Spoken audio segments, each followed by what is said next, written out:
Good evening, and thank you for being with us. It is now 6 o'clock, and we are going to call the Brunswick Commission regular scheduled commission meeting for Wednesday, May 7th, 2025, order. Can we all please stand for the invocation and pledge of allegiance? For our invocation, we have Pastor Michael Hardy Sr. from Guiding Light Ministries. Him for our leadership in the community and longtime leadership, friend of many of our families, and definitely a friend and leader in Brunswick. So we thank you for being here with us, Pastor.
Amen. I pledge allegiance to the flag of the United States of America. And to the republic.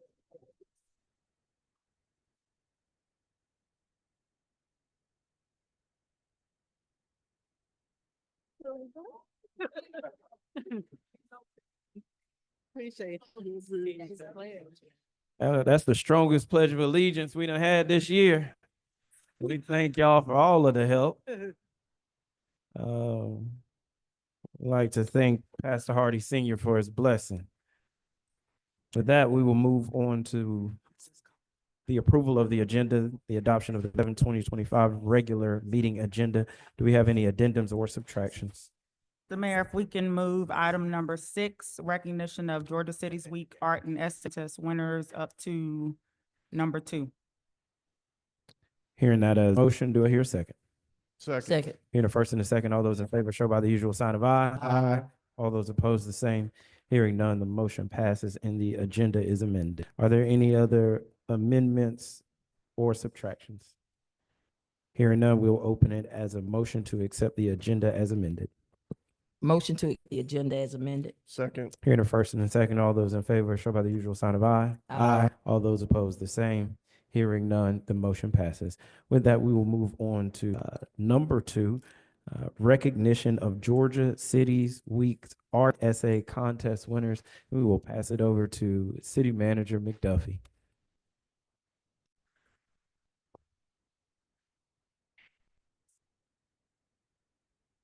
Good evening. I take great pleasure in welcoming all of our participants for our art and essay contest that was sponsored through the Georgia Cities, April 14th through the 19th of this year. We asked them to participate in an art and essay contest for third, fourth, and fifth graders in the elementary schools. We asked them to write or draw what do you love about Brunswick. We had over 85 respondents, and we had participants from the Goodyear and Burroughs Millette schools. First, I'd like to thank the teachers, the Board of Education, parents who supported and helped the students in their efforts to participate. With those 85 respondents, we had numerous winners. It was a tough job, but we are here tonight to recognize our winners. Our essay winners for fifth grade from Burroughs Elementary. Sadaya Nebilt. And I would ask every one of them to come up and stand in the front. Zinda. Joel Hardy. Helena Simpson. Now we will have our fourth grade from Burroughs Millette Elementary. Darius Mills Harrington. Cameron Antoinette. Drea Bradwell.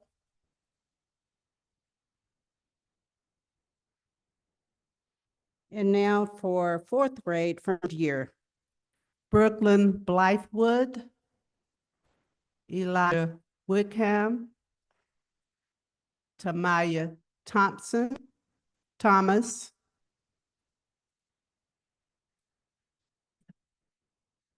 Miss Tamia Thomas. Tamia.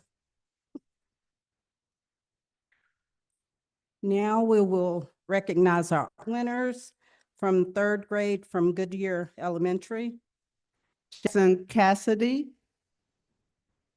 Sebastian Stanfield. Angel Perez.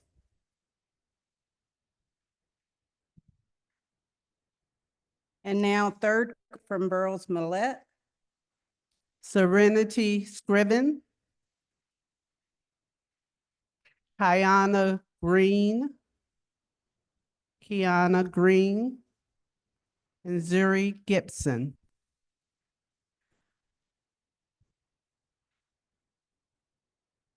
So these are our contest winners. We do have grand prizes. Our contest winners will receive a $25 gift card from Walmart, which was one of our sponsors for the Georgia Cities Week.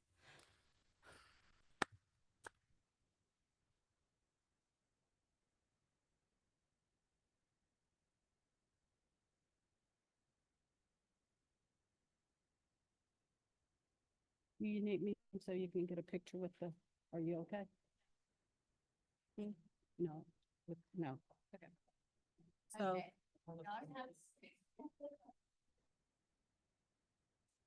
Yes, yes, yeah, that's fine. It's all good.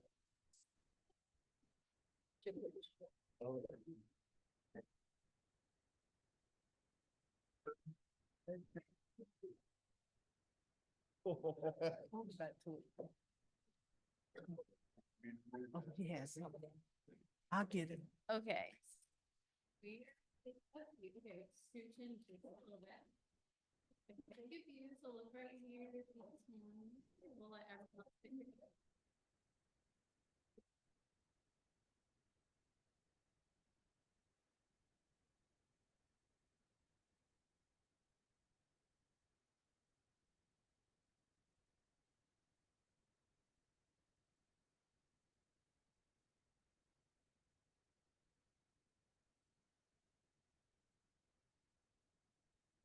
Okay, now we announced our grand prize winners, and what we selected was a winner from each grade. The third grade art winner is Jackson Cass.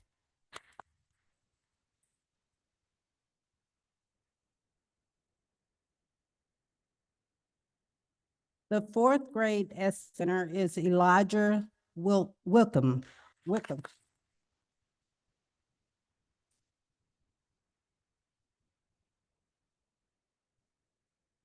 And our fifth grade essay winner is Joe Hardy.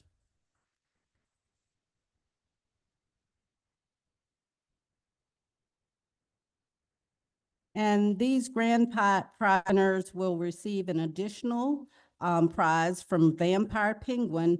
It's a party for 5 of their friends and some other good items. So thank you all.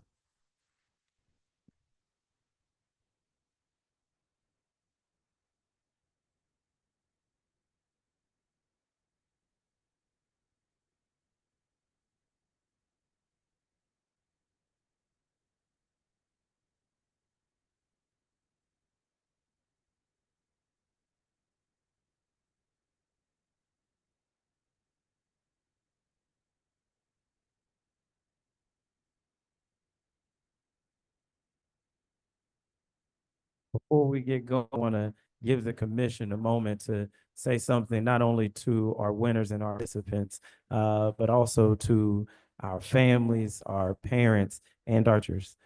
Dr. Atkinson Williams. Good afternoon. I am overwhelmed to see all of the many parents to participate. This has been a great surprise. I am so happy for the city of Brunswick, knowing that we have outstanding students who represent their families, much along our city very well, because as you all know, our children, they are our future. And it starts here participating and being involved. But most important, and I'm looking at a former student of mine sitting in the audience anyway. But I just want to tell parents, if your child is involved, this week is Teacher Appreciation Week. Thank your teachers, because without, I have to say us, because I am a teacher. Without us, we wouldn't have our future. And we do it every day to put our best foot forward to produce this here tonight. Thank you very much.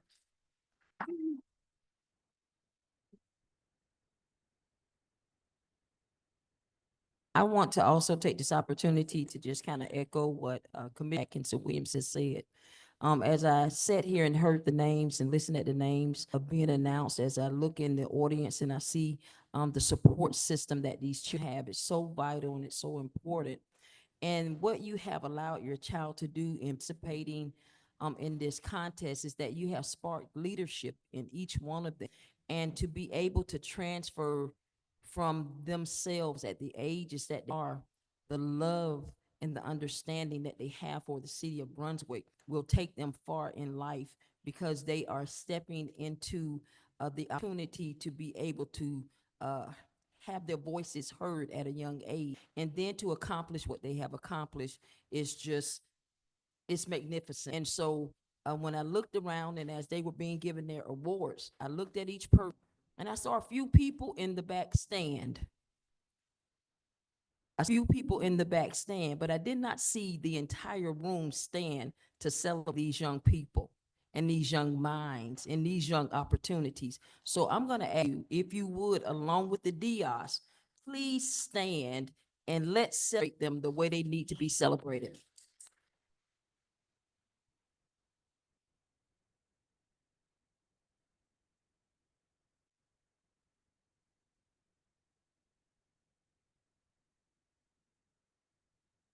Thank you.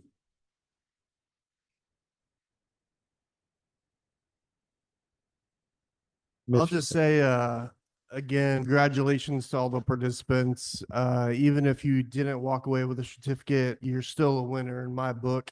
And thanks to all the parents and the support system, as well as our wonderful education system. One of the things that I took away from the contest is that all of these kids that participated saw something that they love about Brunswick. And so I think we need to listen to that message because a lot of what we hear, a lot of what we see is on social media and people upset and frustrated about the negative things that happen. But we have a lot of really great things to celebrate about our community. Thank you for that. Let's keep it up. Let's keep working hard.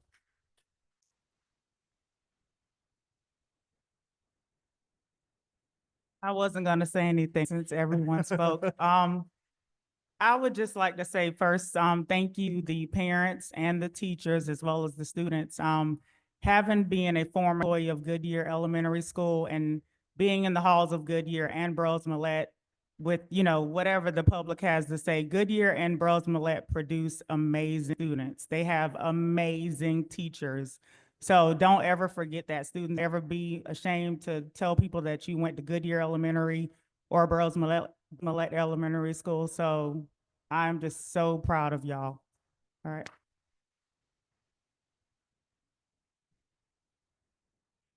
And I'm sorry, Mayor, I missed something on my script here. We also had a photo scavenger hunt contest, and the winner will receive a $200 gift card from Walmart. The winner is Tiffany Brooks, and I don't know if she's in attendance, but we will get that to her. Also,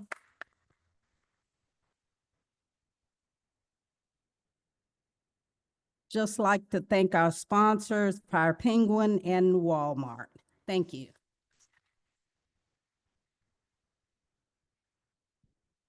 Before we move on, I want to do one quick thing. Number one, thank you to the students. It takes a lot to put yourself out there, but it takes a lot to do your very best. In a world where people are just used to being mediocre, normal, you all have done your very best, and your city leaders, the parents, and your families are proud of you, not just doing what you must do or what you have to do, but going above and beyond. And that is the true signal of greatness, because not everyone is standing up here, but you all are of the few that have chosen to tap into your talent very early. So please continue to work hard, continue to do your best, and know that you have a city that will continue to support you. Before we get done, we have thanked the teachers, and that is a big thank you to every single teacher in the school system, but actually at Goodyear and Burroughs Millette, which we frequent and we see and we read and we love on. So we thank you for loving on our city's children. We have said thank you to the sponsors, thank you to officials and others, but I want us to take a moment, and kids, this is for you. If you are in here, you're with your parent, then your parents have given everything possible to make sure you are the very best young person that you can be. And although they can look easy, it is very, very, very hard work to make they show up, to make sure that they're here, to make sure that they're sitting beside you, loving you, making sure your belly's full, you're getting to school. All of that is extremely hard work. Parents, from your mayor and your commissioners, we also know it is easy. And that is why we want to say in this moment, if we could all stand on your feet, kids, stand on your feet and make sure you scream loud to show some love for these parents in the room today.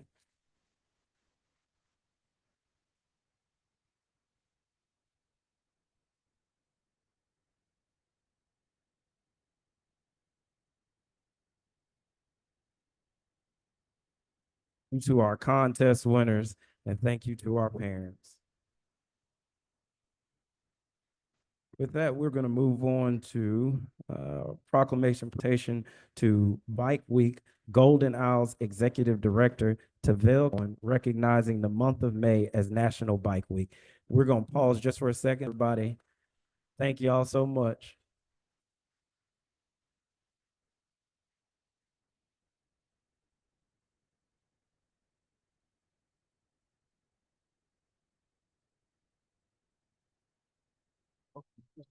Yeah, yeah.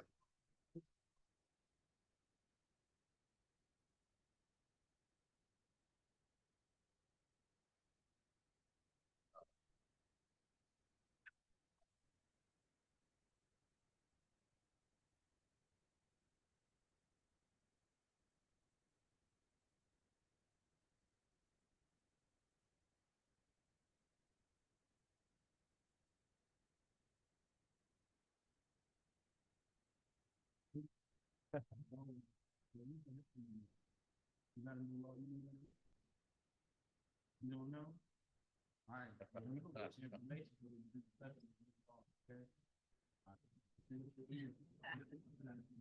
right. All right. This means y'all. Take care. You good. Right. Well, Executive Director Tavell Cowan, how you doing? Thank you so much for all that you've done. Before we jump into the proclamation, tell us a little bit about Mission Bike Week and the amazing things that you've done here in our community. Yeah, so Bike Walk Golden Isles has been around for a few years, but very seriously for the last 2.5. We are primarily funded through the Governor's Office of Highway Safety, plus some, local fundraising in our Golden Isles ride, not a race, in October. Last year, we reached over 2,200 people at our programs. We had about 28 programs. That we gave out 121 bike helmets and literally hunts of bike lights, personal reflectors, personal lights when you go for a walk or run at night. And basically trying to make sure that our area is safe for people who bike, walk, run, and roll, whether it's for fun or and fitness or as transportation. However, I don't do it by myself. I have a fabulous, fabulous board and co-work. Can I get them to come up? Yeah. And personally, I would like to thank you guys. I've seen all of 4. We've gone on bike rides together. We have we have a bike fix-it station up at Hoffman Park, and some of you guys were there sort of for our ribbon cutting. So I really am excited that Brunswick is so moving forward, and that MLK Altama route that you guys did last year, I think just the beginning. So we're very excited about that. So We want to say thank you for you all's commitment to the city, that helping us plan, but also helping us focus on how people through multi-modalities can move through our municipality. So we are extremely thankful for your guidance and your help and your care for our city. Anybody? Yeah, I'll just echo that. And, I've been involved in this organization kind of since the beginning, a little bit since the infancy, and super excited to see all the wonderful stuff they've been doing and how much they've grown over the last few years. Really exciting. Appreciate all your support to the city, and look forward to continuing to partner as we forward as a community. I want to say thank you because Madam Director and the entire staff are always in the community. It's not just about the city of Brunswick, but they hit the entire community, and they are a fixture at our joint partnership for the entire community. And they're out there, they mingle with the entire community, with the children, making sure those desire to have bikes that they teach them the safety, hand out the helmets, they give out the free bicycles. And so I just want you all to know how appreciative I am that you continue to partner with the community outreach as we continue to expand the knowledge of the safety in being a bicycle or a rider. So thank you so much. We appreciate everything that you've done and that you're doing. thank you. With that, we will do our proclamation. Whereas May is National Bike Month, sponsored by the League of American Bicyclists and celebrated in communities from coast to coast. And whereas National Bike Month was established in 1956, it is a chance to show the many benefits of bicycling and encourage more folks to give biking a try. Whereas whether you bike to work or school, ride to save money or time, pump those pedals to preserve your health or the environment, or simply to explore your community, National Bike Month is an opportunity to celebrate the unique power of the bicycle, many reasons we ride. And whereas creating a bicycling friendly community has been shown to improve citizens' health, well-being, and quality of life, growing the economy of Brunswick, attracting tourism dollars, improving traffic safety, supporting student learning outcomes, and reducing pollution, congestion, and wear and tear on our streets and roads. Now, therefore, I, B.H. Johnson, Mayor of the City of Brunswick, along with my fellow commissioners, do hereby proclaim the month of 2025 as National Bike Month in the City of Brunswick, urging citizens to bike to work or try cycling for fun, fitness, or transportation.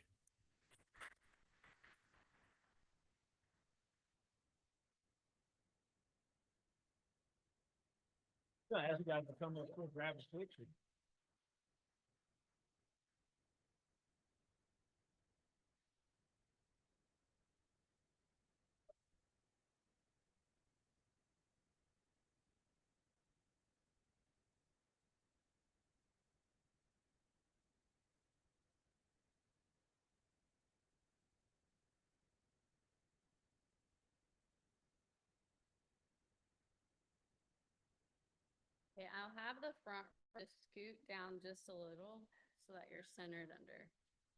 That's look better. Okay, so just keep smiling. We're gonna take a few pictures here. Keep smiling. Okay, perfect.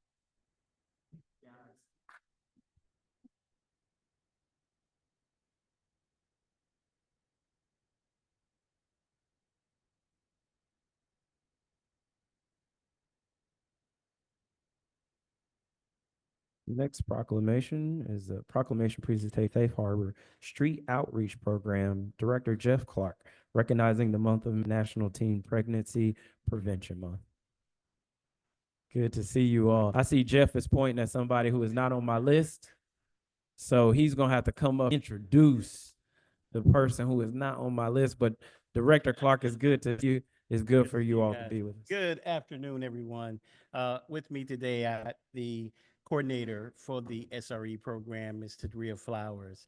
And so she is going to tell you a little bit about our program. And so I am going to step back. Good evening, Ms. Flowers. Thank you. Thank you for letting us come again this year. I had a little speech prepared, but having all the kids here really played with my emotions. And I can say that as y'all talking about the path they have and how they have the path to greatness, then that's why I teach the class that I do. It's sexual risk avoidance education. So what happens with young people in their path, and they get speed bumps, obstacles, which in turn are STDs, teen pregnancies, HIV, those type of things. So with what I try to do through Safe Harbor is educate young people so they'll have all the information before they go to make the decisions. So this program has been around for 3 years now. The first year I taught 91 kids. Last year I did 152. And right now, as of today, I have 170 in, and I have until September. So through the partnership that Safe Harbor has with the Brunswick Housing Authority, we are throwing tomorrow, weather permitting, but we will be having our second annual Safe Relations Fair, and it'll be in the McIntyre Court Park from about 3:30 until the rain comes. And then also with that partnership, for the month of June, every Friday, I'll be teaching a class from 10 to 3 at housing. So at their Jobs Plus building. So just trying to help our young people avoid speed bumps. Ms. Flowers, thank you for your dedication, your help to this very important space in our youth's lives. We want to thank you even more so because we know that this kind of work is a personal passion. It's a work of personal care. And we thank you for caring us and caring about our community and caring about our children enough to do that. So I want to say thank you from us to you for all of your work, Ms. Flowers.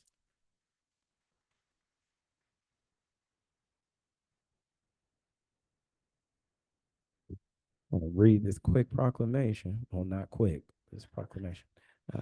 Whereas Georgia continues to see a reduction in teen birth rates with historic lows, showing a significant decline over the past 5 years, according to Georgia's Department of Public Health. However, teen pregnancy and birth rate show significant disparities based on race, class, ethnicity. And whereas to close this disparity, governments, communities, and schools resources to provide high quality, developmentally appropriate, and teen friendly education and healthcare programming to ensure our youth have safe places to live and play. And whereas organizations like Safe Harbor and their Children's Street Outreach Program connects youth to teen friendly prevention, such sexual risk avoidance education, which motivates youth to self esteem and develop healthy relationships. And whereas through Safe Harbors of Choosing the Best, a 5 program abstinence centered sexual avoidance curriculum, students become informed, enlightened, and educated on ways to avoid the risk of sexual activity. Now, therefore, I, Cosby H. Johnson, Mayor of the City of Brunswick, along with my fellow commissioners, do hereby proclaim May 2025 Teen Pregnancy Prevention Month and urge our community to work together and continue the momentum to decrease teen pregnancy by promoting and implementing effective abstinence and contraceptive programs that empower our youth to make healthy decisions.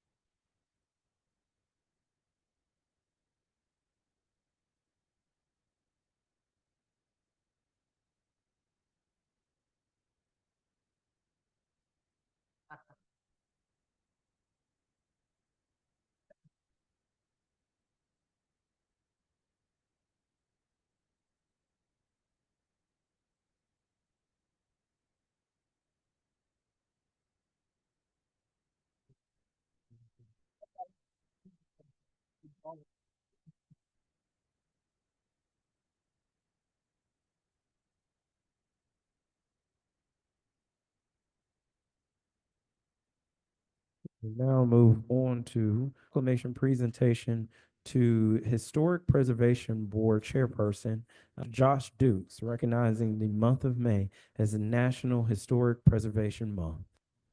Mr. Dukes, thank you for being with us. You want to tell us a little bit about your organization and the work that you do? Absolutely. Thank you for having us again today. So the Historic Preservation Board of Brunswick is an elected board, and we are tasked with making sure that any changes, whether it's new construction, uh, alterations to buildings, whether it's residential, commercial, beautification projects, anything that falls within the historic district of Brunswick meets a certain standard and guideline. So the old town of Brunswick has been the National Register of Historic Places since 1979. And we have constantly, over those years, in increments, kind of gotten closer and closer to a standard of excellence in what we demand from any changes that are made, and preservation efforts to make that things don't fall into more disrepair than maybe they already have. We're constantly on that, constantly trying to improve that. And as part of National Preservation Month, which the month of May is, we have once again our Historic Brunswick Preservation Awards.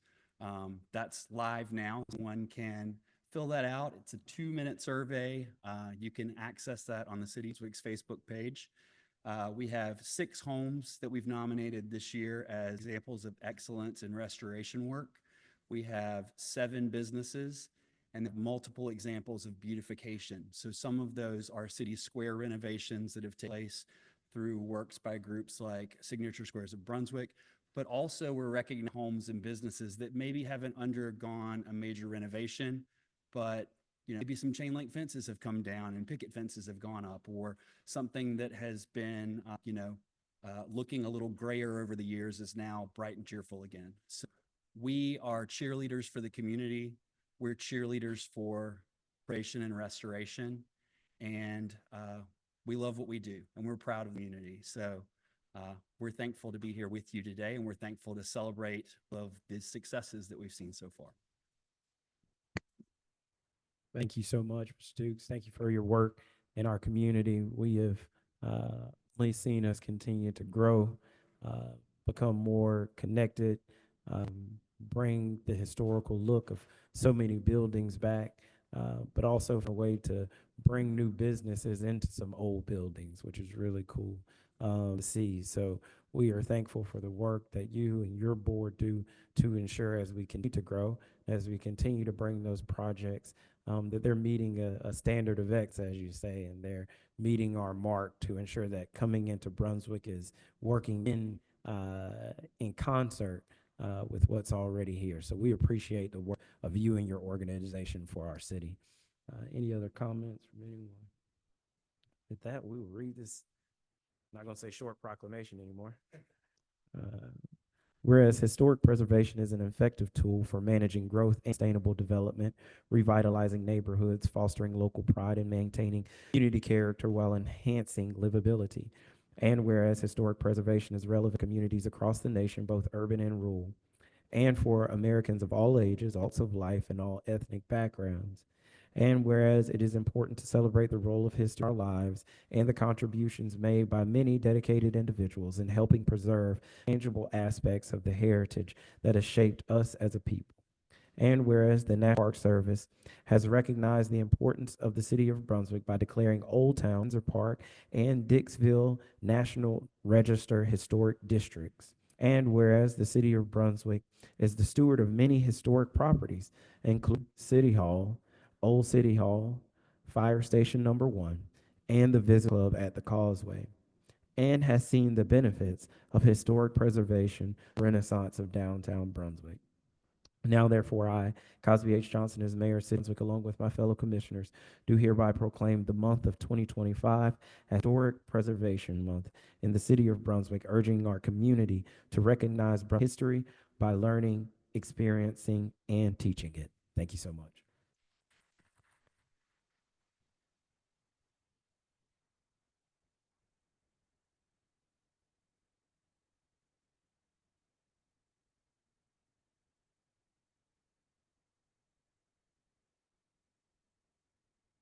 That her first lady has been told to come to front.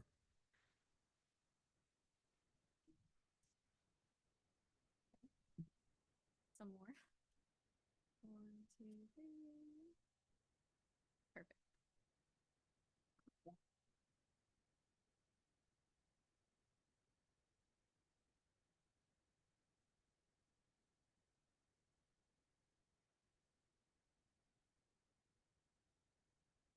Don't let your hand get tired now. We will now move on to the proclamation presentation to Guard Auxiliary and Station Brunswick, United States Coast Guard, recognizing May 17th through the 23rd as National Safe Boating Week. Good evening. Good evening. Thanks for having us here today. I'm Matt Lossinger. I'm the officer in charge of Station Brunswick. And I just wanted to, this is a good time for recreation and safety, working with our port partners and our EMS officers. It's a big initiative where we've already had a life this year, unfortunately. So life is important. We also like to promote our float plan. The float plan essentially is have a plan.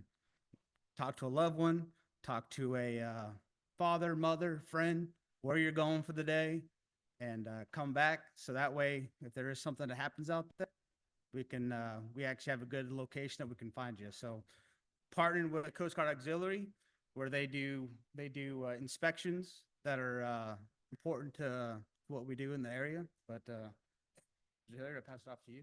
Chief. Thank you, Mr. Mayor, Commissioners. I'm Phil Hilliard. I'm the commander of the Coast Guard Auxiliary here, and I'm here with Josh Paseka. He's our flotilla commander. We are the all volunteer arm of the Coast Guard Auxiliary, and we support the active duty in mission. Our primary mission is boating safety. Hence, that's why this week is so important to us. And we do boating safety classes. Like Senior Chief said, we do vessel exams.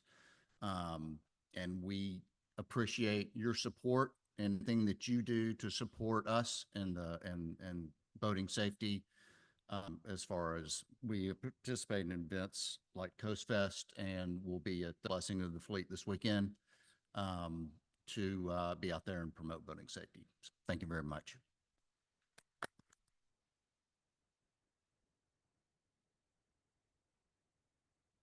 I want to take this, and I hear when you say all volunteer, supportive active duty, and we understand that, but we also understand that you all are the sinews of our American military that is connected to the local community, willing to come and talk to us, and we are oftentimes the first people to call you, and you are our first line when we have trouble and we have questions. So we want to say thank you for your service, but also thank you for your service to us as an individual unity and to our city. Thank you for ensuring that we have all that we need, the information that we need to enjoy the summer. I will be very honest with you. I never have a float plan. It's not like I go out on a boat very often, but that is an amazing idea to ensure that people know where you're going to fish or canoe. If people know where you're going to be moving through, then if anything, God forbid, were to happen, there is a concentrated area for search and rescue to begin. So we will make sure we will promote that through our social media channels if we have not already, and also promote things that you all have going on as far as classes and things that our citizens can be a part of to enjoy not only boating week, but their entire summer. So thank you all for your service.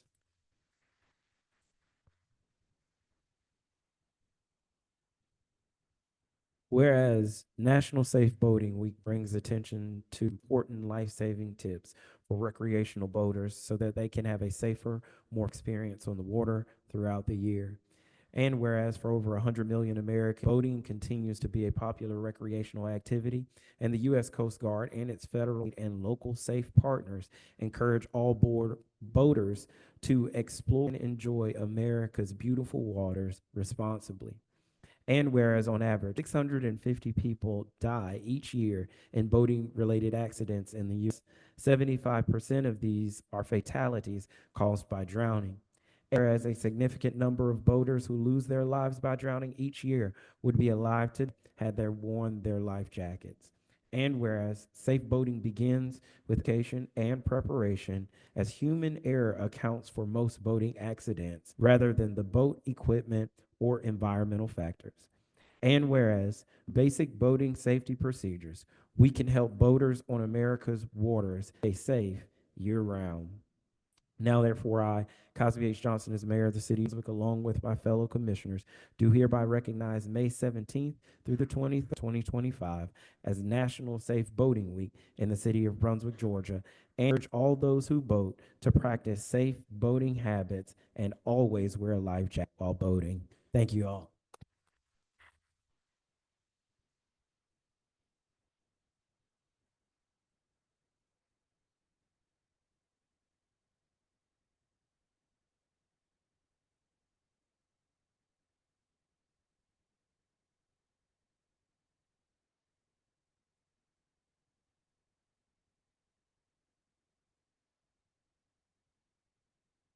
You'll have the front row shimmy to the, yeah, y'all's right. Perfect.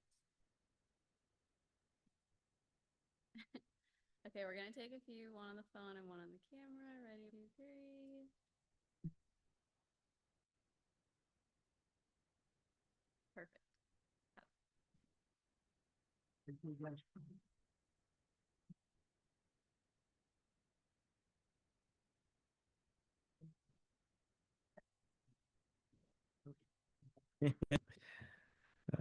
With that, we will move on to public hearing for new alcohol beverage licenses. Deputy Brown.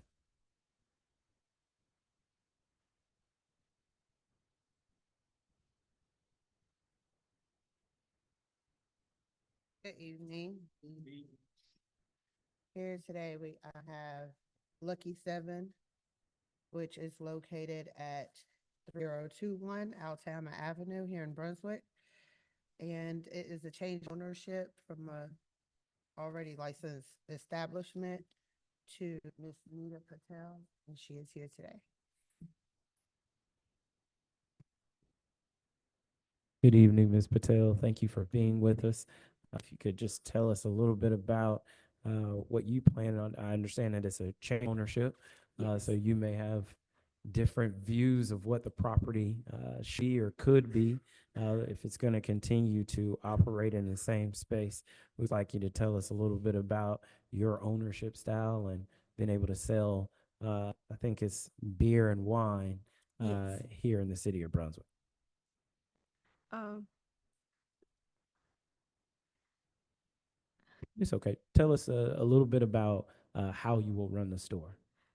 we open like 7 o'clock to until 12 o'clock, and we sell the beer and wine like start from 7 to 11:45 p.m. We have some meat too, and we have some groceries. We sell that for 50% of the groceries.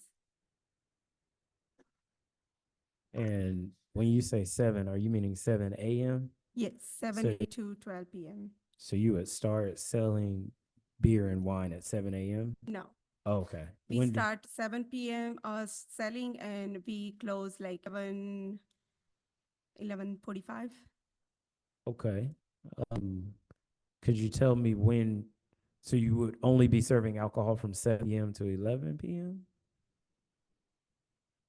No, 11 a.m.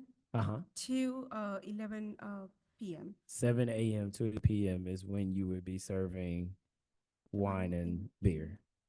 Oh, selling, not serving. I Not apologize. selling. Yes. Okay. Tell me a little bit about your food products that you Uh, have in your establishment. We have like all the groceries. We have milk, eggs, and the bread, and we have all kind of the the grocery. Like we have canned products. We have all candies and bars and everything. We have some paper product too. And would you be the owner or the manager? Owner, You be the owner. yes. Okay. And as you would think about it, I think right now, currently, they may not or may have certain food items in the grocery part of the establishment that you would be buying. Could you tell me what kind of food you would want to offer when you become the owner? Because you haven't become owner yet, right? Yeah, no, not Not yet. yet. Okay. It's kind of Whenever, contingent upon. yeah. Okay. All right. Can you tell me what kind of food items you would want to serve as the owner? I like some to serve like hot food too. And it's like planning after, like I don't know yet, but I have a planning to serve hot food and all frozen food, all kind of meat, and like the canned foods and some chips and candy, soda, all kind of food. This will be my last question for you, okay? Uh, do you think that um, you would want to buy this business in this location if you couldn't sell beer and wine? Yes, still I wanted to buy. Oh, I appreciate that, Ms. Patel. Thank you. Thank you. Any additional or any questions from commission? City Attorney Corey, have we, because I don't remember, have we ever had someone come before us to get approval for a liquor or beer or wine license prior to the sale going through? It's historically been done, yes. I can't exactly remember if this particular commission has had come before it, but yes, it has been done. And then the current owner now? Okay. That's my sister. I'm sending it to her.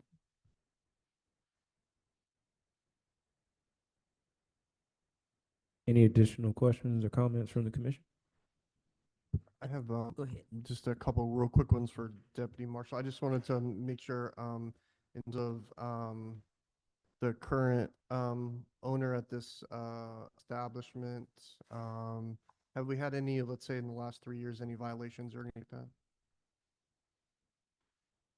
Technically, no. The last violation that they've had was an underage sale, which was, I don't know the word for it, taken care of pretty much.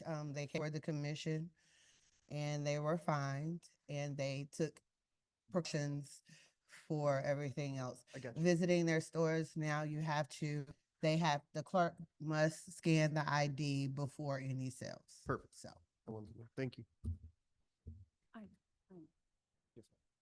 Do you have corn, the amusement machines, Yes, ma'am. machines in the store as well?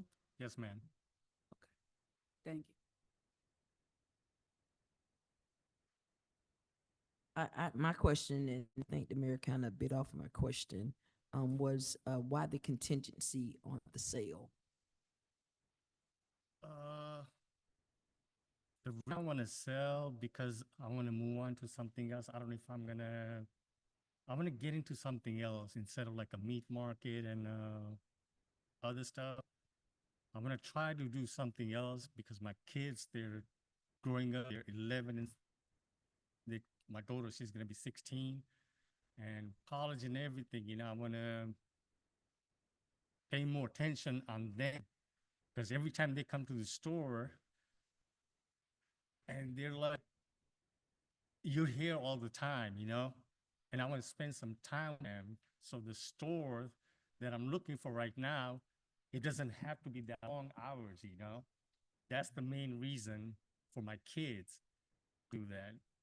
Yeah, and I didn't mean to and didn't have on delving into your personal matters, but the mayor kind of hit on the question that kind of runs along the same lines of mine, is why the contingency of the purchasing of the store, and would you still just a store were you not granted the license? So you answered that, so I appreciate that. So thank you. Because I don't want anybody here, any reporting that I'm going into your personal business, because I'm not. Trust me, the only reason I'm doing it is for my kids. That's the only reason I'm doing it. Understood. I'm not saying that the business is bad or whatever. I mean, I've been in that business for the last 7, 8 years. Love the neighborhood. I mean, I've been in downtown since 2007. A lot of people I've been dealing with it. They're like my family. Yeah. And trust me, if you tell me to move out of state, move to different town, I wouldn't like it.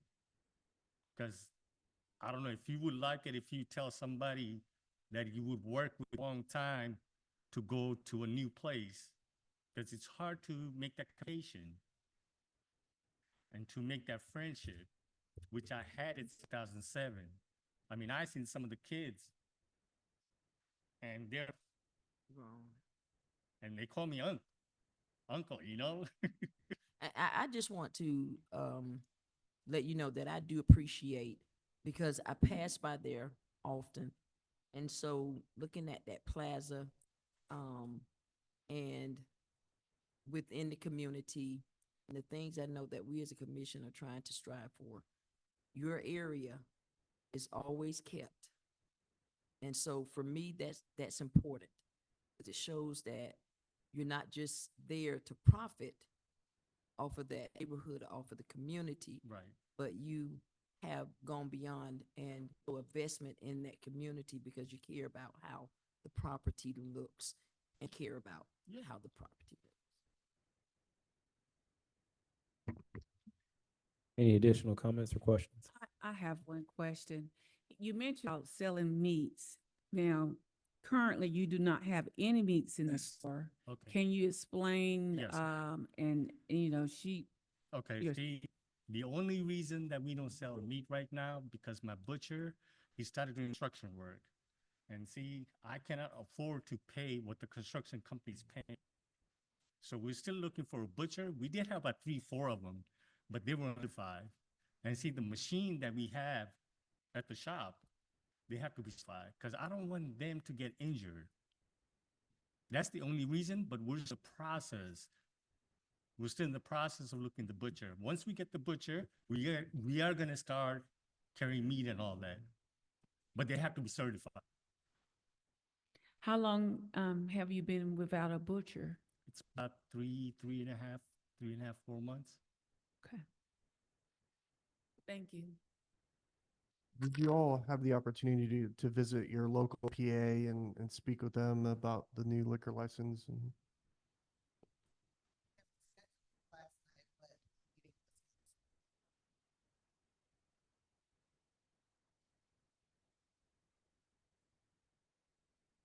Any additional questions or comments from commission? Hearing none, thank you all. You step to the side. We're going to open for public comment. So if you guys you can have a seat. Yes, ma'am. We appreciate you. Yeah, of course. With that, we will now open it for public comment. If anyone has anything to say, Ms. Cox. I have a question. Is this the location pretty much next to Davies? Thank you. Yes, ma'am.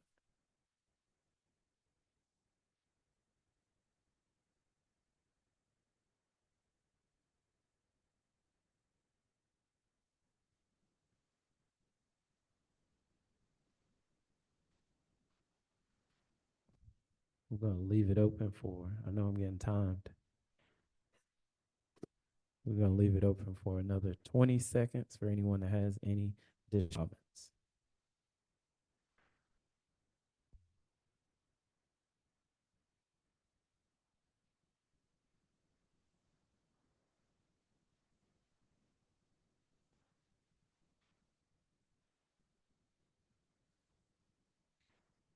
Hearing and seeing none, we will now close the public comment period.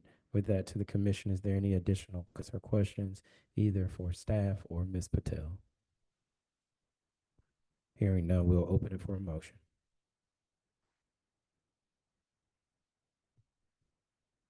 Mr. Mayor, I move that we approve the retail beer and wine for Lucky Seven, owner Nita Patel, 3021 Altam Avenue. Hearing the first, do I hear a second? Second. Hearing the first, second, all those in favor show by the usual sign of aye. Aye. All those opposed, the same. Hearing that, the motion passes 4-1. We will now move on to number 8, which is approval of April 16th, 2025 regular scheduled meeting minutes. Any addendums or subtractions from the commission or Sick Atkinson? Hearing none, we'll open it for a motion. Mr. Mayor, we approve the April 16th meeting, 2025 regular scheduled meeting minutes presented. Hearing the first, Second. hearing the first and a second, all those in favor show by the sign of aye. Aye. All those opposed, the same. Hearing none, the motion passes. We'll now move on to number 9, consider of cemetery mowing and maintenance agreement with Coastal Greenery, Inc. Director. Good afternoon. Afternoon. This is, like you said, a mowing and maintenance agreement for 2 of our 3 cemeteries in town.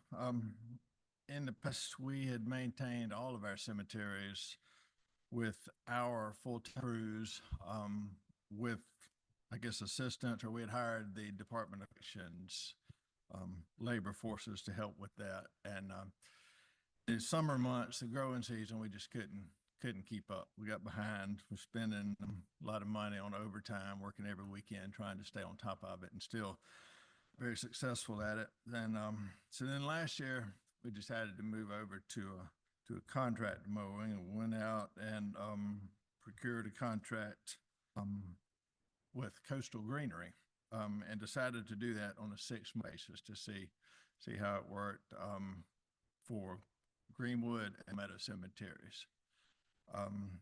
And we did that. We set it up on a 6-month basis, May through October. Our crews maintained Oak Grove Cemetery during that time. So Coastal Greenery maintained those through October, and then from October until now, we maintained them with our crews, brought on a couple of temporary laborers to help supplement our crews. But the cost of that agreement, 6-month agreement with Coastal Greenery last year was $108,000. We spent about another $34,000 on the temporary for getting us through the dormant season, keeping up through that season. So we have had Coastal Greenery, we asked them to reprice the agreement for a 12-month agreement. And that price has come back at $101,160 for a 12-month agreement.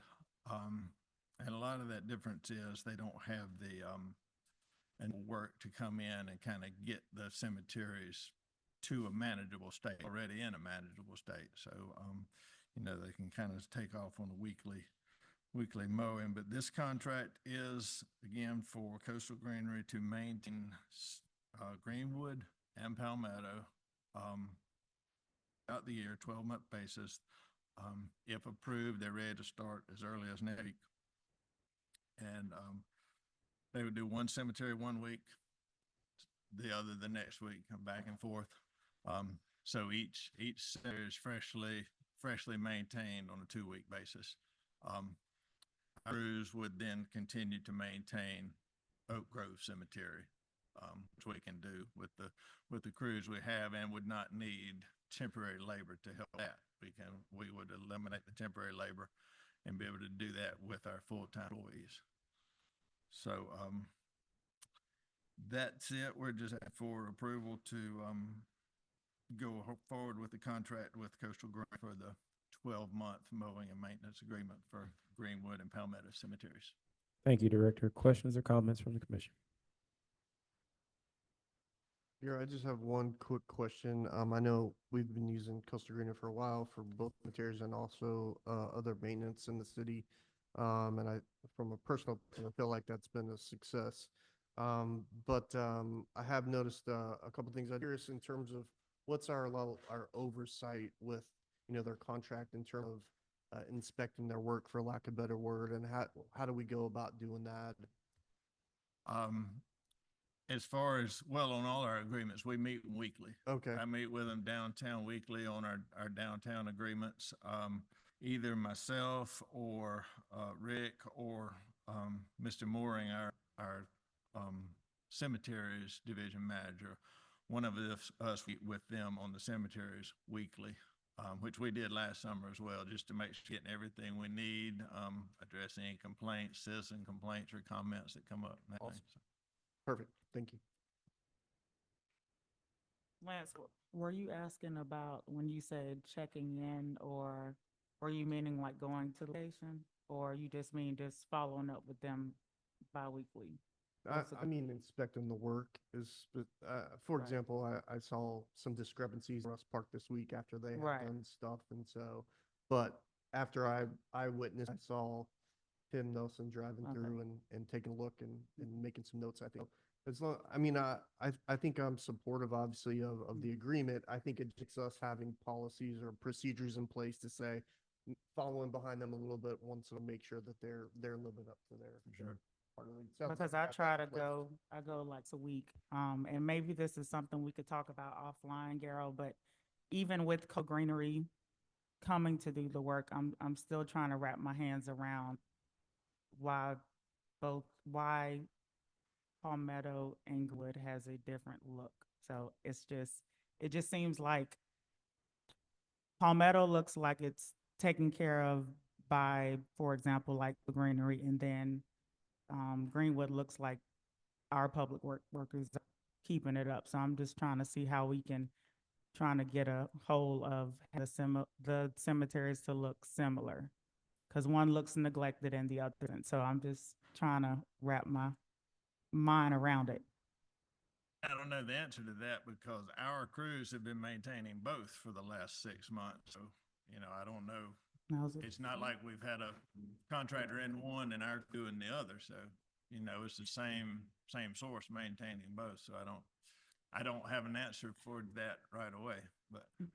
Garrow, just for clarification, do we clean inside of some of the lots, or what is that established area of we would responsibility? prefer that the property owners or the families do that, because technically, I guess these are private properties, the way they're purchased and deeded.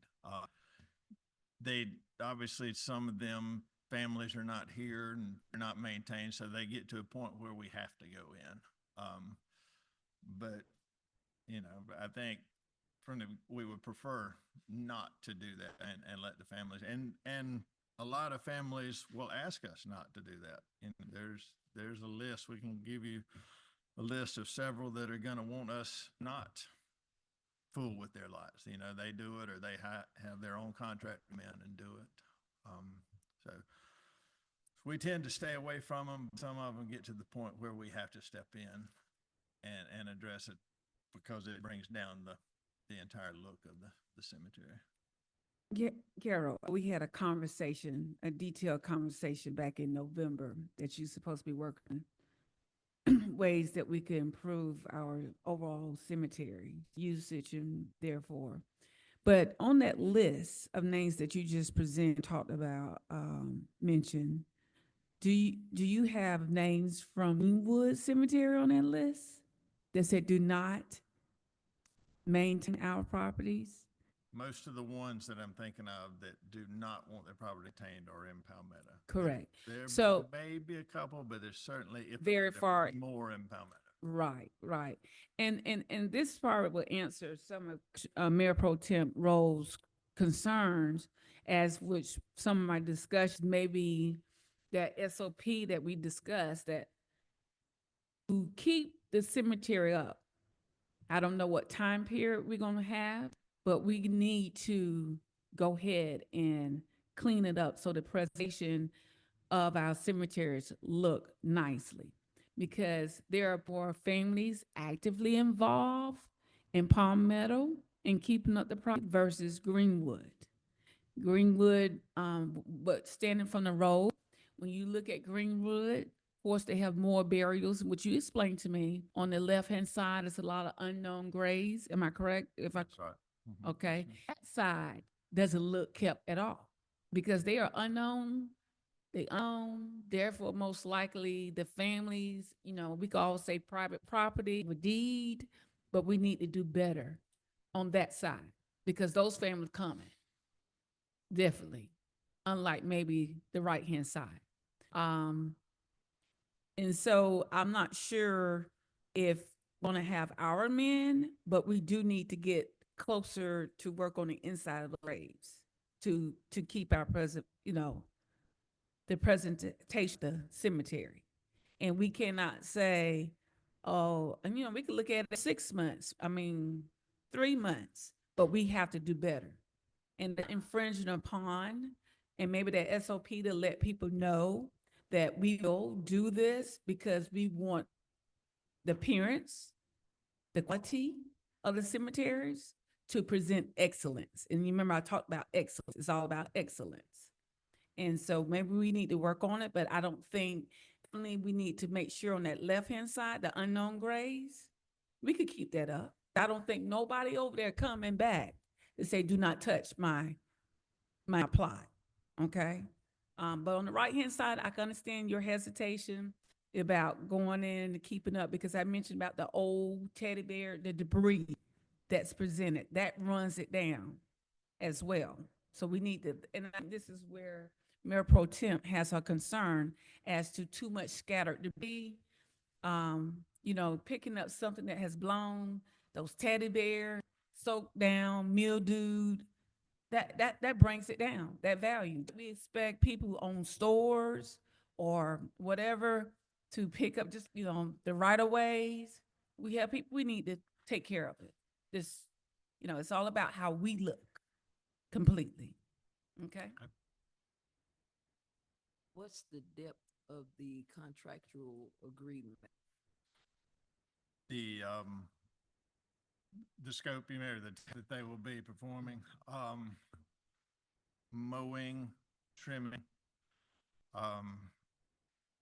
blowing, edging, that kind of thing. And some light debris pickup, if like storm pickup, name storms or whatnot, but they're not picking up that, but just general debris pickup. They will handle that. So when you, okay. So when you say light debris, what's inclusive in the light? I'm asking these things so that the information that's being provided can be translated to those that are going to be doing the work and the scope of work that we are expecting them to do. So if the scope of work isn't inclusive of them picking up teddy bears, of them picking what would not be considered the normal yard debris. Because primarily, I think to me, that's what they're saying, the normal yard debris. So that's why I asked, what's the depth or what's the scope contractual agreement?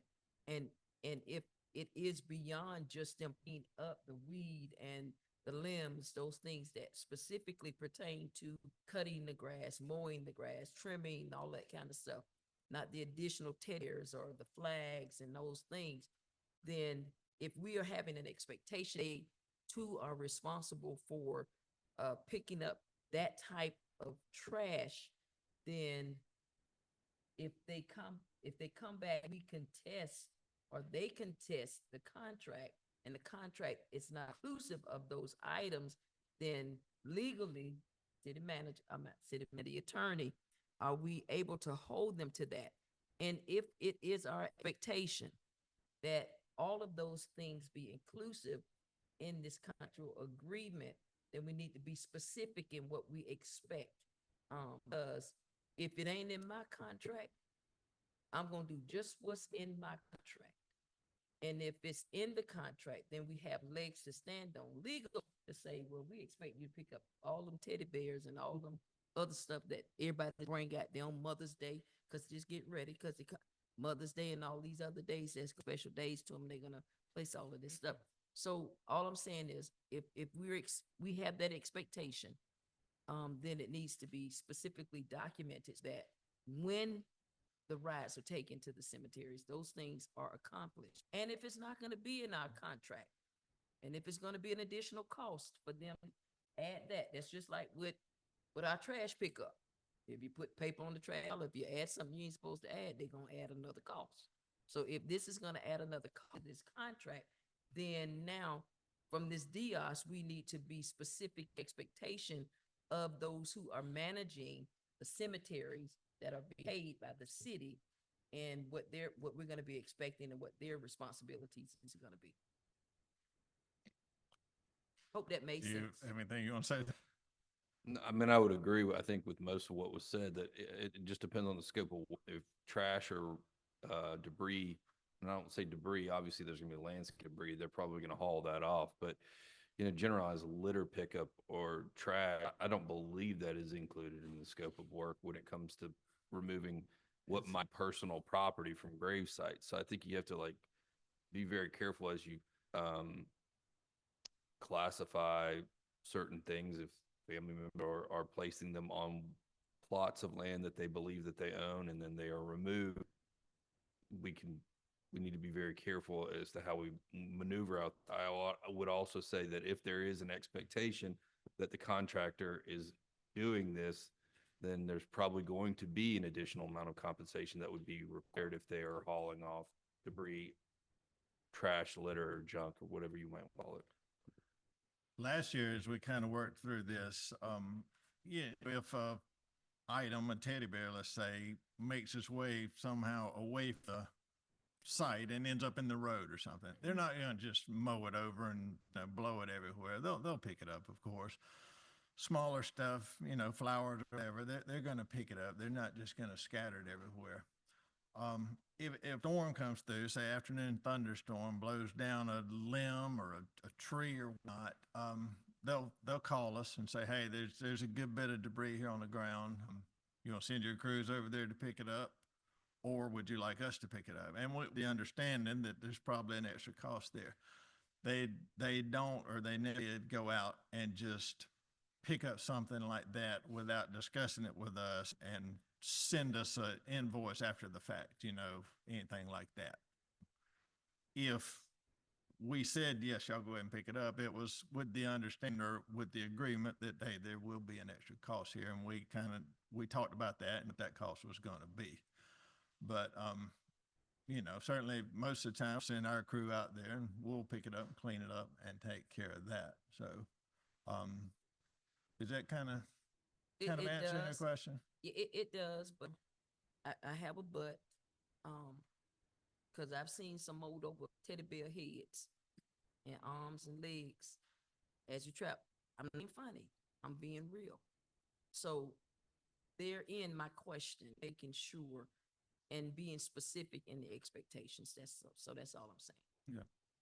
And I think I'm hearing from everybody with the concern. To me, it's a review of what our gravesite policy are, or, our outline with the expectation of, if you sell this, you own this land, these are the expectations. If you don't meet the expectations, then we'll step in the city and clean it up or whatever. We did, and So I we think owe, yeah. we owe Mr. Williams Yeah. summary of procedures on There that. you We go. still, we need to We get back to that. discussed So it. we Yeah. haven't forgotten about it. We just, Right. And so in with that, some procedures and the expectations, because absent my former counterpart, Johnny Cason, he stayed on this all the time as well. And so if there is an expectation of the grooming of these properties, and if it presents an additional cost, because if it's my understanding and if my remembrance read right, the city foots this cost. Or is it the city cap? City foots this cost. But we have county residents that are also in these areas or in these cemeteries. We foot the cost. The cost is solely on the city. So that in mind, and I know that there has been some review of increasing costs or increasing prices to potentially cover the increase in the upkeeping of the upkeeping of it is not free. And it does not come out of the tax dollars that's paid on your property. I don't think those graves are taxable properties. So I'm just saying all that to say this. Maybe we need to reconsider some things. well, and that's part of the conversation we had a few months back, is those rates and operations and the whole spectrum of things that go into that. And so, we owe her a draft of procedures that we can start this conversation with. So we'll make that happen. Now, don't y'all take from this, I want to see it in the paper that Commissioner Harris say go tax plot. That's not what I'm saying. So don't take that back out of this meeting. We were gonna move teddy No. bears off of We didn't say the that. gravesite. We Or mean the relocate ones that them. have blew away. Yeah. And the furniture and the trash that's being dumped in the back of the cemetery. Yes. Right. Dining room tables and furniture, stuff like Are that. yes, that issue of the trash debris that's in the back, like they use it in illegal dumping. Are we figuring out a way, or, I mean, of course, Coastal Greenery is not gonna do that. How we are going to try to be more proactive, and are they coming in at I night? mean, that's tough, right? Without gating the area, I don't know what the answer is to that. Cameras, I mean, can we install some cameras, something? possibly. Because a lot of people, and we say this, and those that attend the meetings are privy to this information, but the entirety of the community don't understand the magnitude of cleanup that does happen and the things that do in those cemeteries. And they do use it as illegal dump piles, all of that stuff. And then we sit here with the expectation, Public Works, to make it all magically happen. And even though we would love that to happen, it bears a cost to that. Sure. And so we just because we're the city of Brunswick, we have free dumping at the dumps, at the landfills. We pay for all of this stuff to be dumped and moved out of here or whatever. So we have to make sure that we explain that the community understands there is a cost to all of this, and to make sure that we do present our cemeteries, or we do present the city of Brunswick in a proper manner and stuff. So I think that's what all of us are out trying to say. And so I know the mayor's gonna tie this up real nice. So I'm done. I don't have none. It's all good. Any additional questions or comments? With that, I do want to ask one question. If this is deferred to the next meeting to get more clarity on what I'm hearing from Commissioner Saby, one, which is what is the oversight mechanism and clarity on the oversight mechanism, especially with just kind of not oversight from the commission, but what is that oversight the commission fully understands? If that at current uh, doesn't doesn't have site visits included, can we add site visits? Can we add ride-throughs? Those kinds of things to help with oversight. And then the other piece that I am hearing is coastal greenery may not even provide debris pickup, which would, that's an easy, right? They would say, well, we don't do that. And then is that a conversation with a contractor? Is that a conversation with staff? Whatever that is, if it's gonna live inside of the coastal greenery contract, which it may not, it helps us not before we kind of sign off on the final agreement. So as far as time, does that throw off summer month mowing? Are we still on a decent schedule if it is deferred to the next meeting, or does that an alert kind of getting started?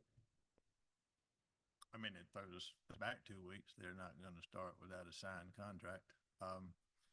So, I mean, as far as, I guess, providing some of those answers that you're looking for, as far as the oversight, I don't know that it's specified in there. We're going to have a meeting before they start, probably Friday or May, and agree to when and where we meet on a weekly basis. You know, and like I said, one of us, myself, Mr. Charnock or Mr. Mooring, is going to meet with them, their supervisor, on a weekly basis. You know, even if that's not necessarily spelled out in this document, it will happen. So, And I'm satisfied with that, Mr. and then I guess on the other item, the debris pickup and the cleanup and that kind of thing, you know, if just like general small debris items picked up, they're going to pick it up as they're mowing and we're through there.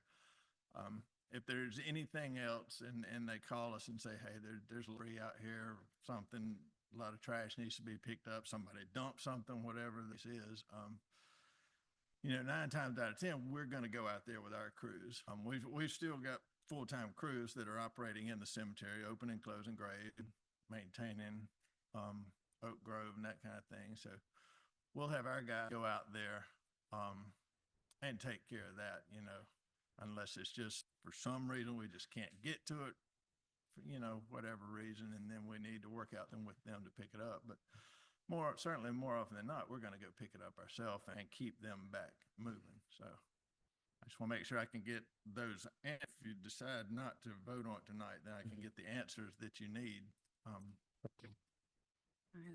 Now, this may sound very weird, unusual, but so when they mow, are they mowing across the graves or just on the edge where the cars come through the streets? And exactly where do they trim? I'm just trying to get. The riding mowers just operate on the car pass, the travel pass, the roads. They're city streets in there. Everything else outside the road, between the plots, on the plots, if we go on any plots, is string trimmers. Okay. So they don't cross any graves or stones or anything like that. All of that's done Between trimmers. I'm gonna just say headstone plots, they trim between those. Yes, ma'am. Okay, all right. I just want to make this. And just for further clarification, now, it was a question that I asked, or we asked. We weren't cleaning off grave sites, so, because some of them have the brick areas and the site, and we weren't actually mowing or weeding inside those areas. But from what I'm hearing, you all would like for us to do that, correct? Well, thing that has grass in it. I mean, but most times if it's inside a brick encasing wall, there should not be any grass. No, in it's it. grass. I mean, Lot of- there's a lot of wheat that, and grass that comes up into some of them. So, and that's, I think sometimes that's the part that looks like it's unkept. Yes. So I guess for my edification, because I know I've been told that we weren't inside those areas. But I want to make sure that what you all are saying is that we should keep those areas clean as well. And that's a lot of the difference in Palmetto. But Palmetto has a lot more of those little parapet walls and delineating the sites than Greenwood does. Greenwood's more, like you say, open space right up to the headstone. In Greenwood, they're gonna go through there and they're gonna string trim that whole thing. If there's the wall or this wall delineating this space, some are filled with grass, some are filled with stone, some other brick pavers sometimes or whatnot. Those are some of the ones that we're sometimes asked not to go into. And typically we kind of don't go in them, especially if they appear to be maintained on a regular basis. And we don't tend to them until they start to get unsightly, you know. Then as if they start to grow up and look bad relative to the rest of the cemetery that we're maintaining, then we'll take care of them. But So Garrett, what, I'm sorry. what is the remedy for, the land side of Greenwood? I mean, because that's, this, you know, that's to be, it doesn't look like a cemetery at all on the left-hand side. and just mowing. I mean, that's really, there you don't have the headstones and the orderly rows out there. There are stones and markers. They're kind of random out there. Yeah, the grave sites may be as well. So is that part of what the expectation for, postal to do on the left or our crew? Yes, no, it will be part of their agreement. Okay. They will Go ahead. maintain that as well. Strangers is what they call that area. Therefore, thank you, Mayor. So it's been more intentional on that left-hand side. So intentional on that left-hand side. I want to go back and address the, those closed areas. That's not what I'm saying, regarding what Regina said. That's not my expectation. But if I think there needs to be more education going forward, when we're having the bearers and for the families to have more of an understanding of what their responsibilities and duties are. So if they're gonna, if it's an accessible area, that the crews don't have to go in and have the potential of damaging what the family set up, because you can pretty much tell when the family's going to be there and they're going to keep it up and stuff. It's going to be delineated. It's going to be identified, and it's got more TLC to it. Right. So I think that we need to really review our processes, make sure we're educating the public on these matters, and specifying what areas we will go into, because I'm saying for us to cross over into somebody's area that they built up. We know how it looks and we know the different areas. So that's not my expectation that we will go into those areas that have been more privatized. But if it's an accessible area, I think that it should be addressed. It can be more easily addressed if it's more of an accessible area. And they will. If there's not a delineation there, they're gonna maintain it and trim around the head on or the marker that's there. You know, because it's really gonna look unkept if you don't do that without the delineation. So they will. City Manager McDuffie, did you have anything? You're good. All right. Any additional questions or comments? If everyone is good, moving it forward, good. I just didn't want anyone to have pause on something, but if everyone's questions feel good, then we could.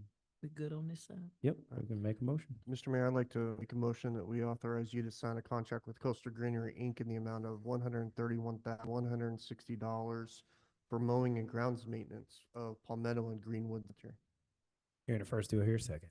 Second. Hearing the first and second, all those in favor show by sign of aye. Aye. All those opposed, the same. Hearing none, the motion passes. Thank you, Director. Thank you, Bill. Thanks, God. Now for discussion number 10, preliminary presentation of fiscal year 2025-2026 budget. City Manager McDuffie.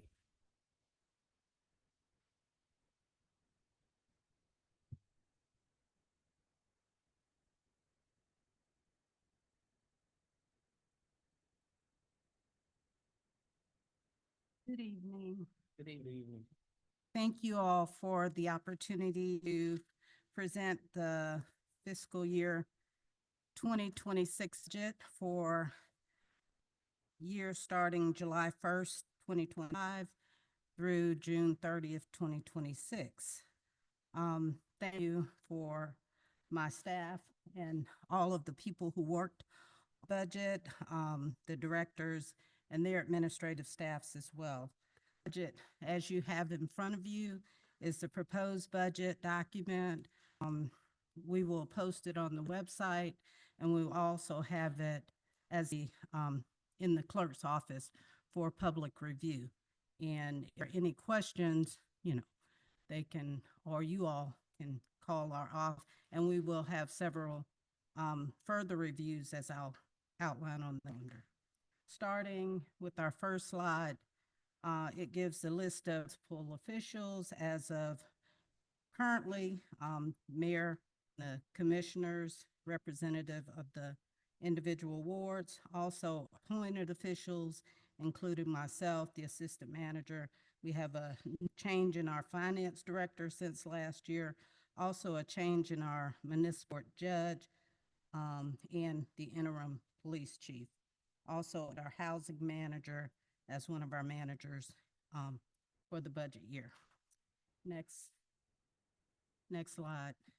The next slide is our transmittal letter that states just some directives and information about the fiscal year and what our plan is. The goal is to continue improvement through technological enhancements and reinforcing our workforce, and also maintaining our equipment and supporting equipment needs.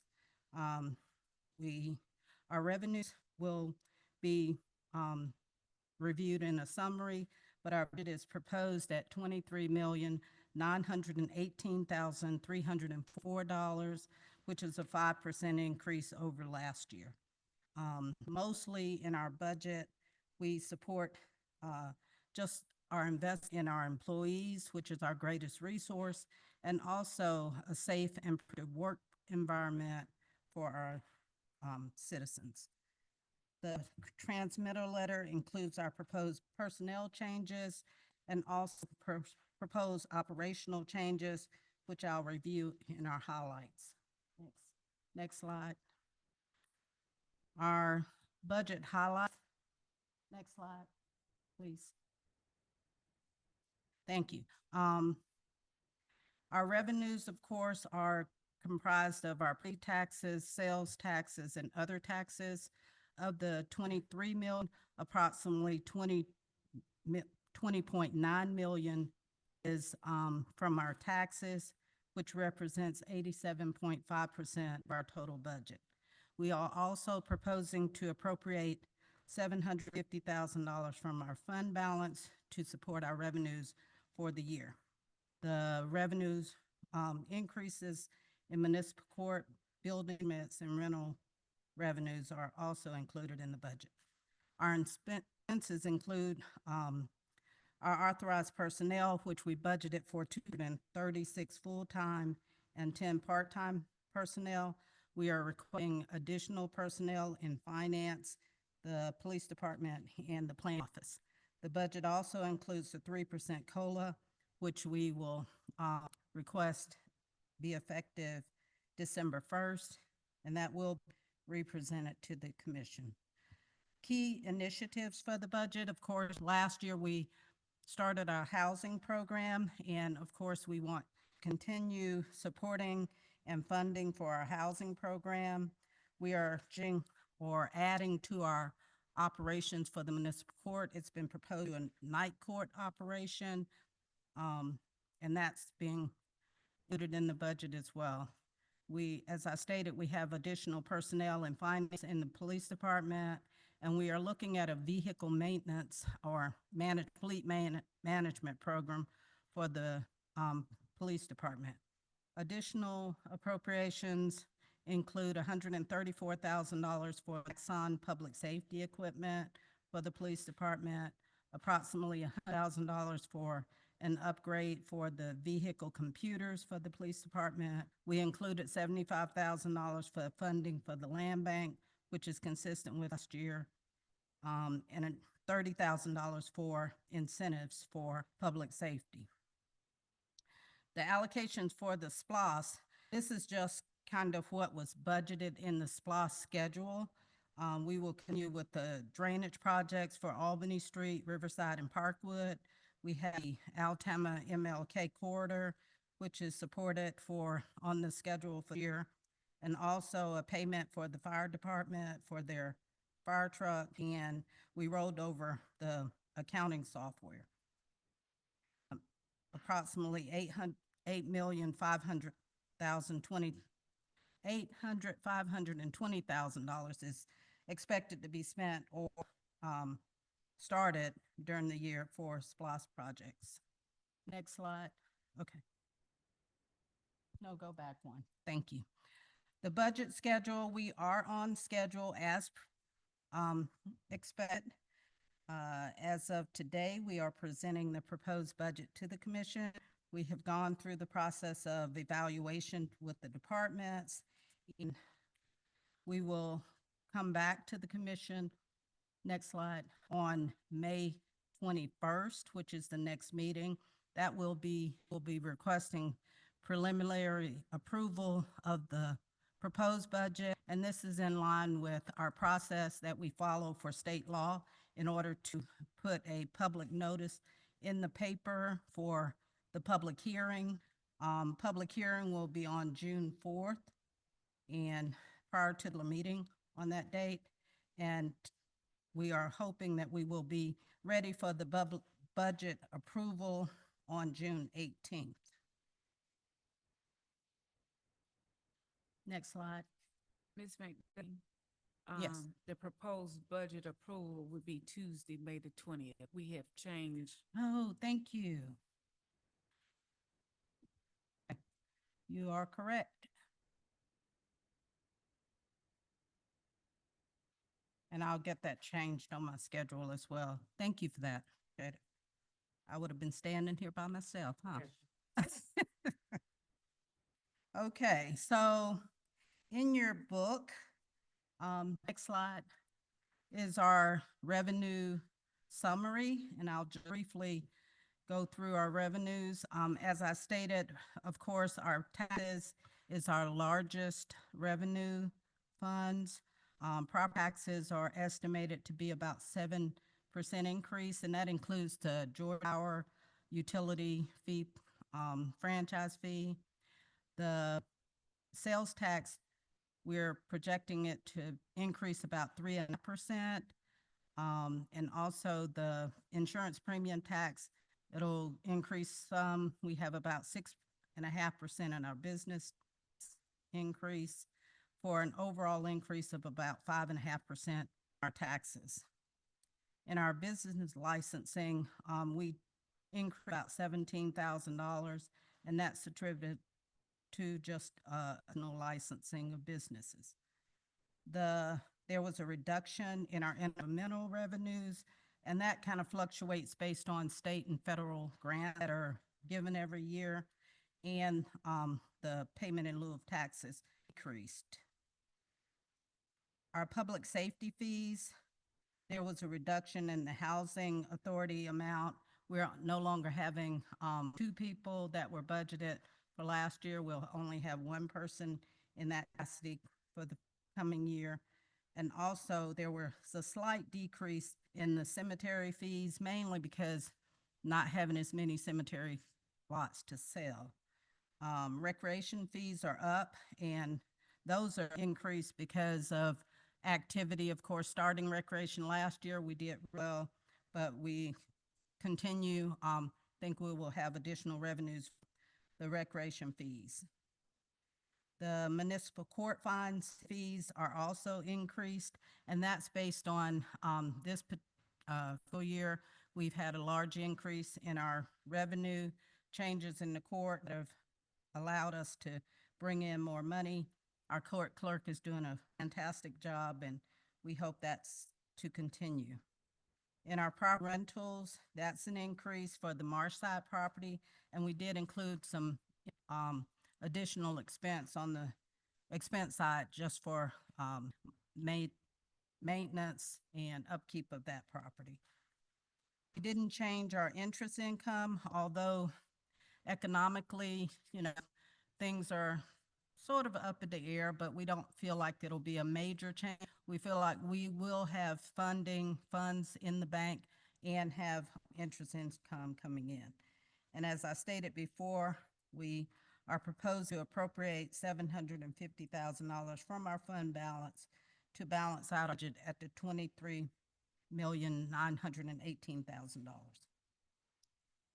Okay, on the next slide, see our general fund revenues. And as I stated, our property tax and sales tax are our largest revenue amounts. The sales tax represent 40% of our revenue, property tax 35%, other taxes an additional 12% for about 88% of our revenues. The other 12% comes from our licensing fees and other intergovernmental revenue. Next slide. Okay, moving to our expenditures. There were some increases for our expenditures. I won't go through all the line items. There is line item budgets in the back. We do have additional funding in the clerk's office because this is an election year, and that additionally $3,000 for the election. The increase in the manager's office, we put in some additional expense for travel and advertising PIO position. In finance, there's a new position, accountants that included in that amount. In the legal, it took out some funding because we have funding in there, outside lawyers. We do have funding in there for those, just not as much. In the IT department, they have funding in there for computers to be replaced for the department and for other departments. As you move down, our general administration, although it went down, we did but for the insurance and utilities in that particular area.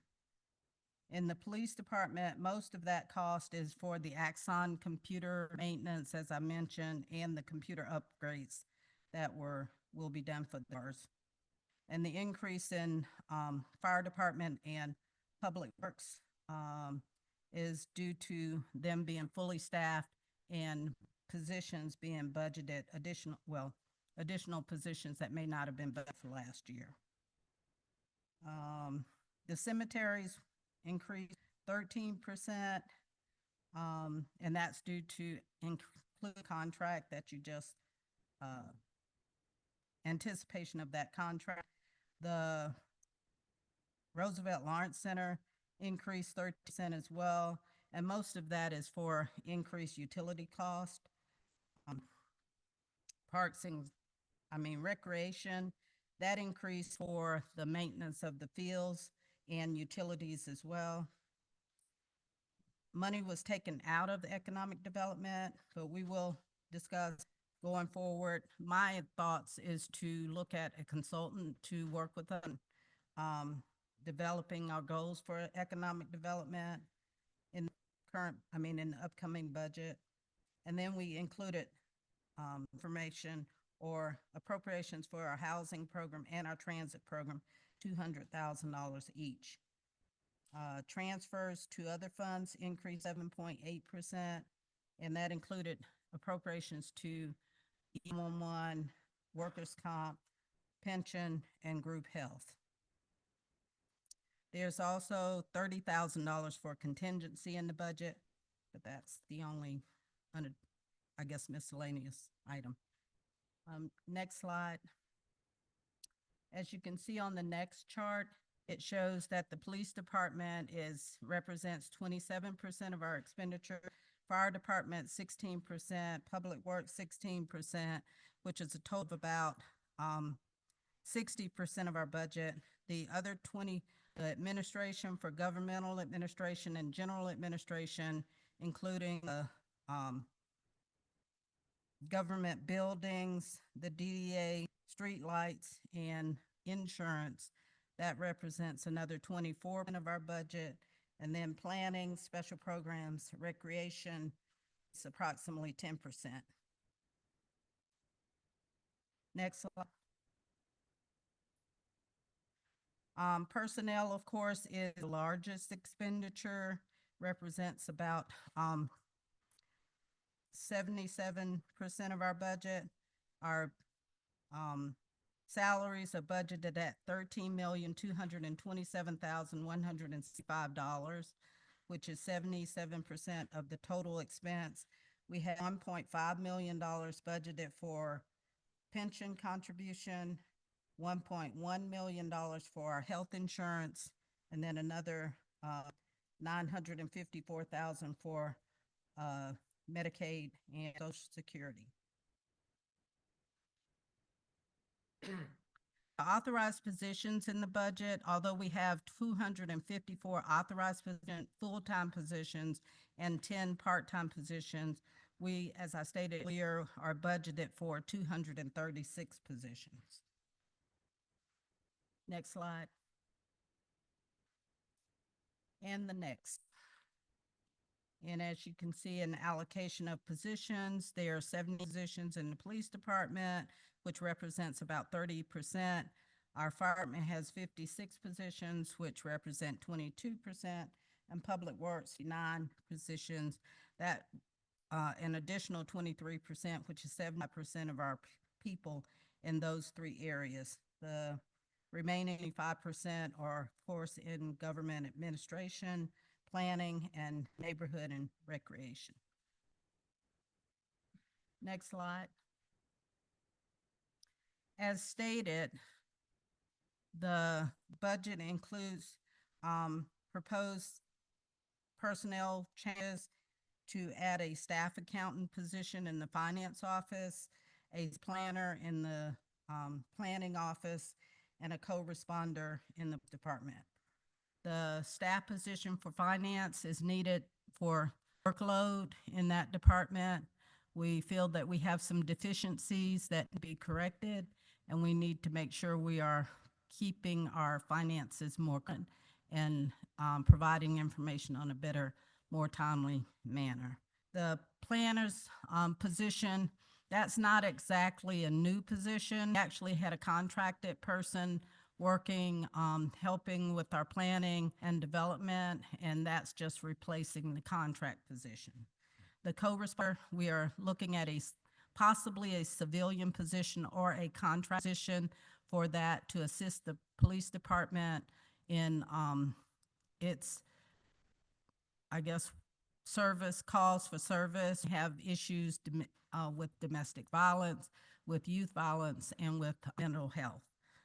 That total cost is $188,000 for those 3 positions.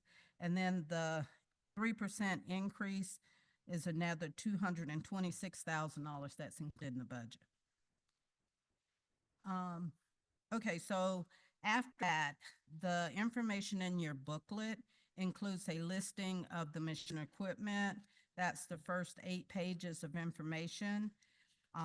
It takes you to your line item budget, which includes the revenues, which is item revenues for the first, I think, 7 pages. And then the expenditure summary, which has a summary document for each department or, yes, each department. And then the line items, those departments included after those. We included all the departments, including CDBG, housing, and the sanitary and stormwater. As I stated earlier, that it is $23,918,344, a 5% increase over last year. And this is the proposed budget for the upcoming fiscal year. Thank you.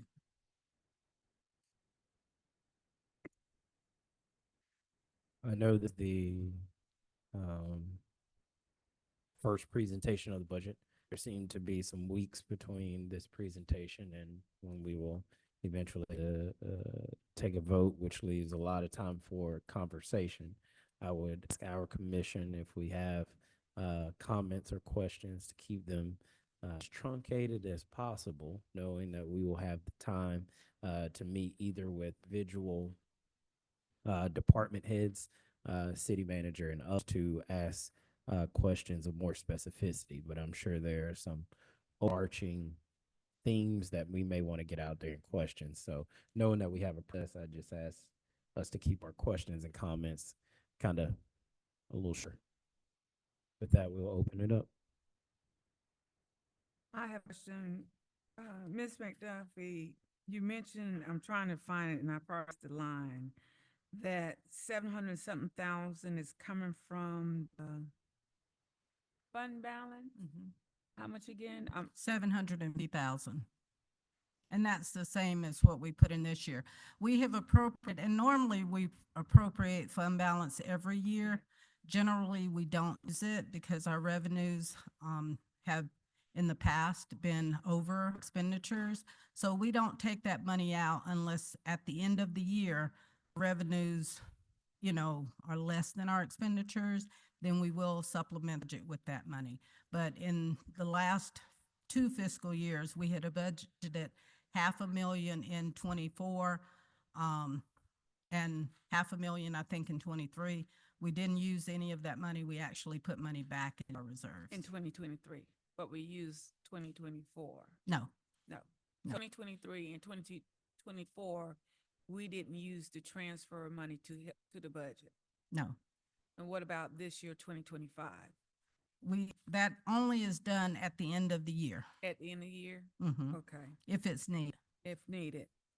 Another question is, okay, that was the transfer.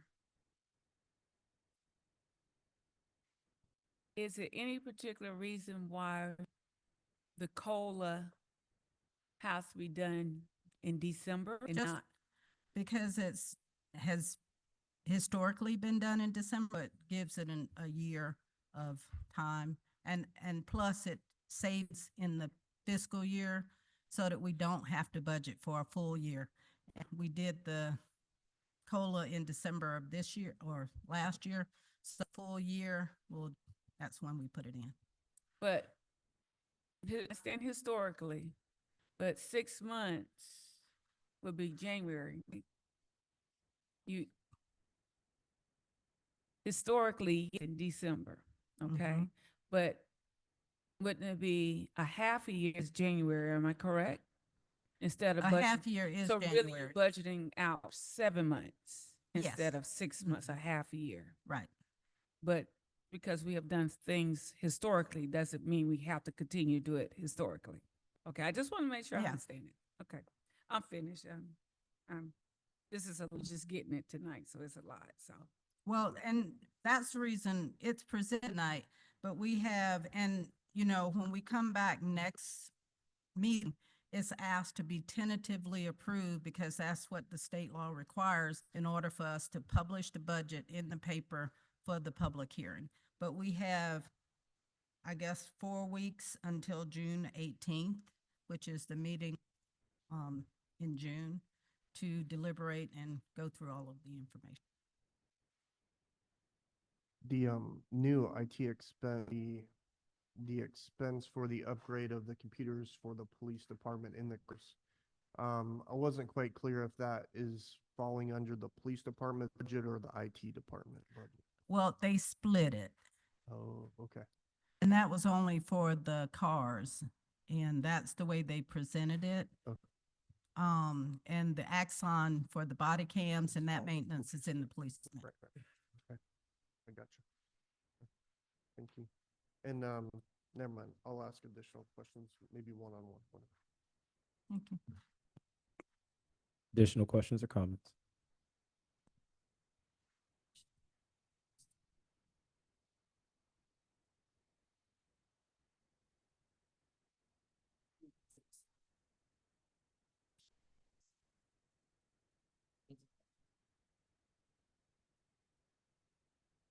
Additional questions or comments?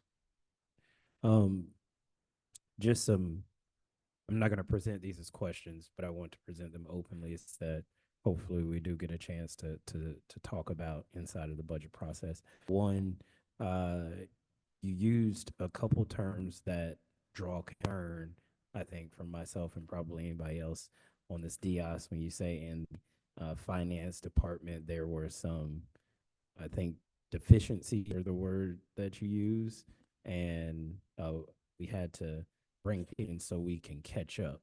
Um, those are words that just naturally worry me, so I would want to know what that actually means and what the actual date is, if so approved, that we do catch up. And I know you don't have to give me that now. That's just a thought. I do want to see inside of the budget. I know they are kind of coalesced in different sections, so this could live in a multiplicity of sections, but dollars towards youth violence, which to equals some kind of summer jobs program. And a lot of cities have done it. We can connect with, I think, jobs in our area, but we want to ensure that we have dollars in the city budget. I know there are a lot of things in public works that maybe someone between the age of 16 to 19 can't do, but there may be things, debris cleanup, things that we can get kids involved with jobs as long as we have that money allocated. And so I just want to talk about where that could live, what that could look like. And I will say specifically some kind of investment into coastal outreach soccer, whether that is through our Parks and Rec or just a direct investment, the same as we've made investment in Coastal and Signature Squares and all of the other people. I think Coastal Outreach Soccer has shown an immediate ROI on the work they've done and the dollars that we've put in. And the last thing is dollars for the MPAs. I know they've been consistently asking, I think, two major questions that I've heard is, one, how can they get additional dollars to ensure that, they help us, which is whether that's programming, whether that's getting information out there, whether that's giveaways. I think additional dollars to allow the MPAs to grow, and whether that's sitting down with leadership of each of them and talking about those dollars are used. I just think it'd be good for that, for us to make that we're allocating those dollars so that they continue to grow. So I don't want you to answer, just hope that when we have that conversation, maybe we could talk about those. Additional comments or questions? Hearing none, we don't have to take any action, right? Oh. Okay. But I would like to just clarify on the finance. We have had, turnover in the finance department, and the continuity of operation of making sure that everything is keeping going has been difficult because of the turnover and because of staff. But that was what I was alluding to. Nothing in the financial management other than just making sure that transactions are done on a more timely basis and that kind of thing. Perfect. Thanks so much. Appreciate that. Hearing no other questions or comments, we'll close out this discussion session. Oh, you got something? Oh, no. Okay. Executive session, Attorney Corey. I believe so for person. We will open it for a motion to adjourn to executive session. Mr. Mayor, I make a motion, we adjourn to executive session for reasons of personnel. Second. Here, the first and the second, all those in favor show by sign of aye. Aye. All those opposed, the same. None. Motion passes. We are adjourned for executive session.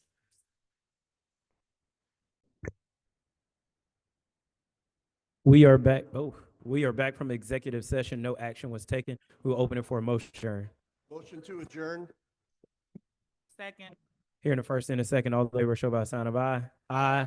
All those opposed, the same. Hearing none. We are adjourned.